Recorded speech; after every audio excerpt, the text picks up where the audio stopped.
sur ces pratiques, on entend beaucoup dire que vous avez des pratiques qui sont très tendues de négociation.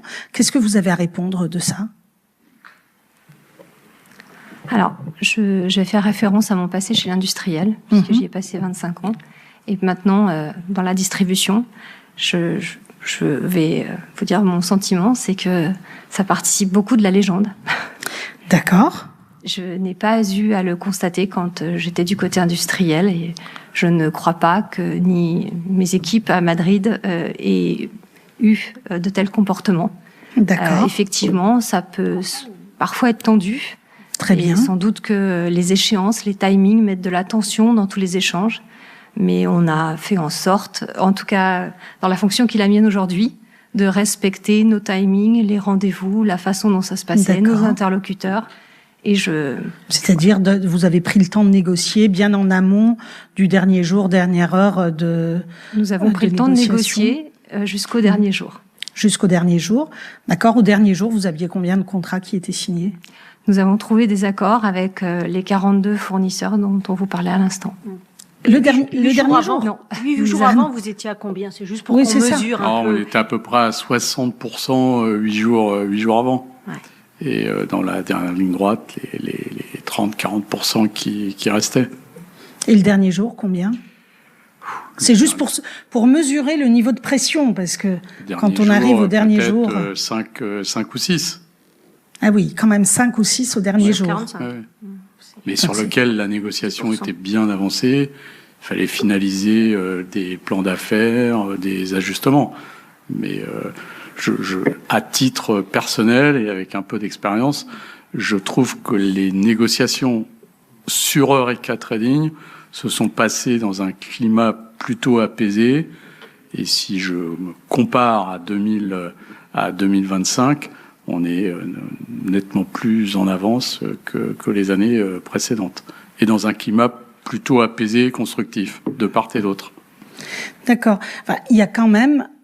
Enfin, c'est quand même beaucoup, ce que vous me dites. Si vous me dites qu'il y a une dizaine de fournisseurs qui ont été, ou 6 ou 7 fournisseurs qui ont été conclus le dernier jour, c'est pas rien en termes de pression. Ça veut dire quand même que le dernier jour, il y a une pression toute particulière qui leur est mise. Il y a sans doute une pression des deux côtés le dernier jour, à la fois distributeur et industriel. C'est bien de vous l'entendre dire, mais ça, c'est des deux côtés, puisque parfois on entend que ce sont les industriels qui vont jusqu'au dernier jour, mais vous nous dites que les distributeurs aussi peuvent avoir tenté. C'est une pression des deux côtés, puisqu'on a intérêt de part et d'autre à trouver un accord au 1er mars. C'est pour ça que je dis c'est une pression de deux côtés.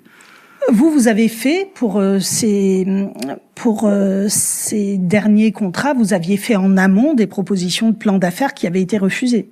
C'est bien ça? Ça peut être du plan d'affaires, ça peut être un niveau d'inflation ou de déflation sur lequel on n'est pas encore complètement d'accord. À quel moment sont communiqués vos plans d'affaires? Par exemple, sur les 5 ou 6 là, pour lesquels vous avez... À quel moment vous les... Les plans d'affaires sont communiqués bien en amont. Bien en amont, d'accord. Bien sûr. C'est quoi bien en amont? C'est dès le début des négos? C'est au mois de décembre, lors des premiers. Et il n'y a pas de modification au dernier moment? Lors des premiers rendez-vous. Et donc vous pouvez malgré tout avoir des modifications de dernier moment et envoyer au dernier moment des propositions à vos fournisseurs. Comment ça se passe? Les modifications en règle générale au dernier moment sont plutôt au bénéfice de l'industriel, qui nous demande, c'est ton contrôle, Pauline, qui nous demande une référence de plus, 2 références de plus, une innovation, etc., etc. Donc, au dernier moment, c'est plutôt au bénéfice de l'industriel pour le plan d'affaires. Très bien. Vas-y. C'est uniquement, donc, si je vous entends bien, quand c'est à la demande de l'industriel qu'il y a des modifications au plan d'affaires au dernier moment. Alors, c'est effectivement l'élément qui peut déclencher une signature avec au dernier moment, puisqu'on n'est pas d'accord sur le plan d'affaires, on n'est pas d'accord sur le niveau. Donc c'est un équilibre entre un plan d'affaires, un chiffre d'affaires généré, D'accord. Mais c'était juste ma question, c'est juste de savoir un que niveau d'inflation ou de déflation. pour un fournisseur avec lequel vous vous êtes globalement accordé, il n'y a pas de modification du plan d'affaires au dernier. Non, il n'y a pas de modification. Confirmez qu'il n'y a pas de cas où il y a une modification de votre part du plan d'affaires quelques jours avant le 1er mars. Non, Madame la Présidente. Vous le confirmez également, Madame Glasiou, puisque vous participez aussi aux négociations? Oui, tout à fait. On a effectivement des plans d'affaires qui sont communiqués. Les modifications, elles sont souvent, comme le disait Jean-Paul Nillon, avec des inflations, des codes en plus ou des innovations. Ça fait souvent l'objet des discussions de dernière minute. C'est pas tout à fait les informations qui nous reviennent, en fait, de vos négociations.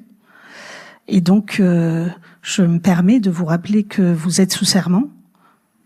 Peut-être que la présidente peut nous rappeler ce que signifie être sous serment. Je ne sais pas si vous le rappelez, puisque vous avez juré de dire la vérité, toute la vérité. Voilà, c'est-à-dire qu'on a aussi des informations de notre côté, donc...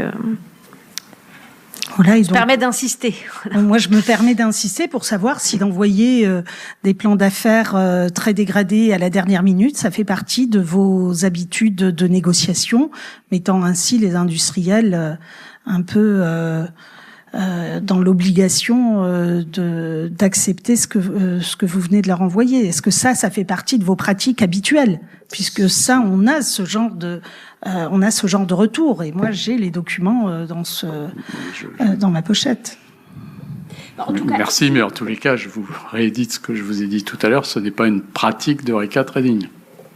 Si vous pouvez nous donner des chiffres, Madame, Monsieur, sur, en l'occurrence, les négociations qui viennent de se dérouler, combien, sur vos 45 fournisseurs, combien ont fait l'objet d'un renvoi avec modification du plan d'affaires dans les derniers jours avant la clôture de la date de négociation?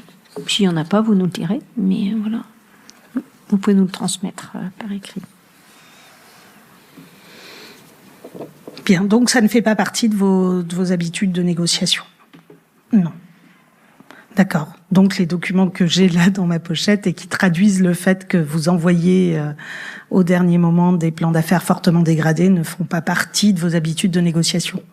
Ce n'est pas une habitude de négociation. D'accord, mais ça peut arriver. Et c'est arrivé. C'est pas une habitude de négociation, Madame la rapporteure. J'entends, mais est-ce que c'est arrivé? Ça a peut-être pu arriver, mais en tous les cas, c'est pas l'alpha et l'oméga d'Eureka Trading qui essaye de respecter la relation industrie-commerce avec du développement de chiffre d'affaires et des différents plans d'affaires. Merci d'avoir regardé ce contenu jusqu'au bout. Pour faire vivre la chaîne et partager votre avis, vous pouvez liker ou commenter la vidéo. N'oubliez pas d'activer la cloche pour ne rien rater des prochaines actualités et infos politiques. À très bientôt sur IFP.